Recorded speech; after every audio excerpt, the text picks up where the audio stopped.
Then I think you gotta take a break to get him enthused about knowledge and wisdom. How do you do that without teaching someone philosophy? But, I mean, that's kind of got to be the goal here. Because that's sort of the point of philosophy, in my opinion. One of the points is to get people enthused about seeking answers.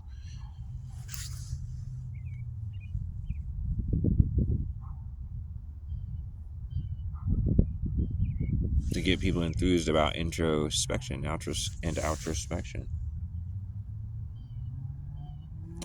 But yeah, this is a rough draft here, so I can keep working on that.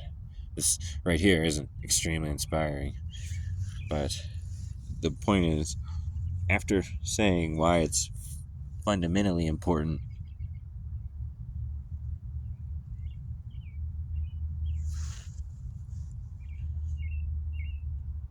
I want to hop to why it's wonderful. And then I want to hop back to why it's critically important.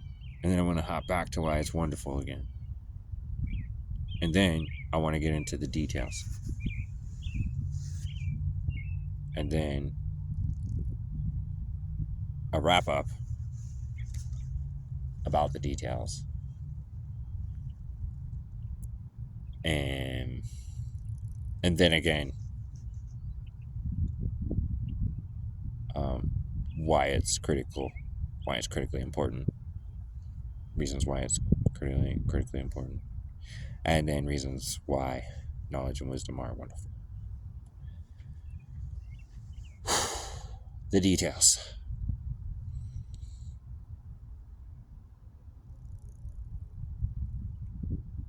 How do you wrap up what should be a 12-year course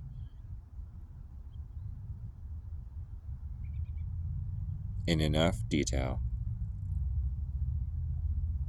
in one seminar to convey why it's important? Because the list of ontological and epistemological and other philosophies is so huge. How do you even start to tackle it? How do you even start to tackle the details? Well, that's the point. That's the reason why, you know. And then another part of the critical analysis is like why it's important. The critical reasons it's important will be like that I just said, and then like the critical analysis skills, rationality, logic, reason involved in philosophy, logic, and reason. World philosophy, logic, and reason, by the way. You don't just do Western philosophy or Eastern philosophy or Central philosophy. No.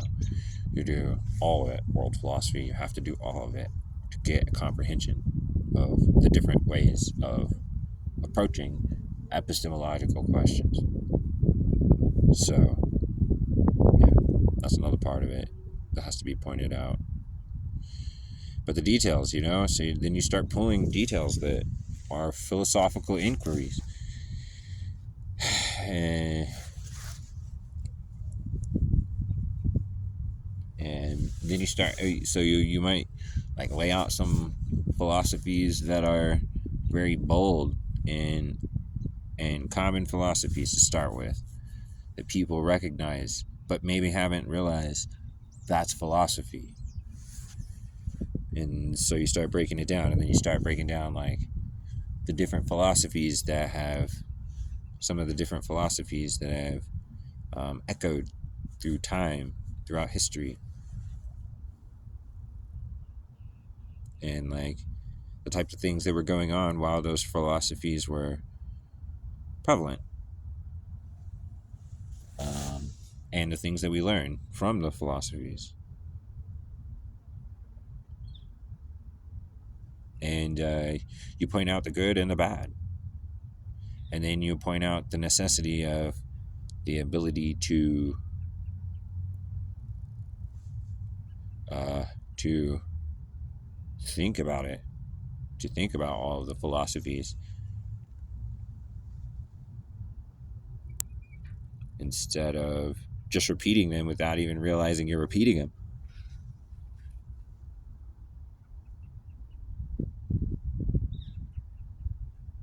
And then it all has to tie into knowledge and wisdom and the love of knowledge and wisdom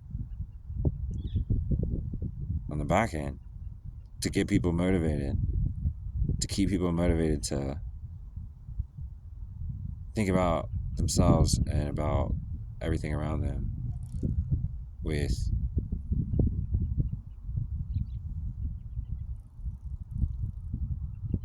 wonder and awe and appreciation and respect and curiosity and all the things that people keep saying we're missing in the education system. You got to get kids motivated. They have to, you have to teach them to want to learn, to love to learn. Well, that's what philosophy can motivate. It inspires. It tells us why we're learning.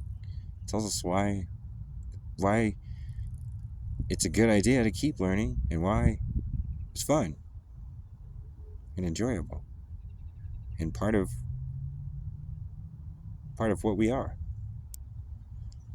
We're learners.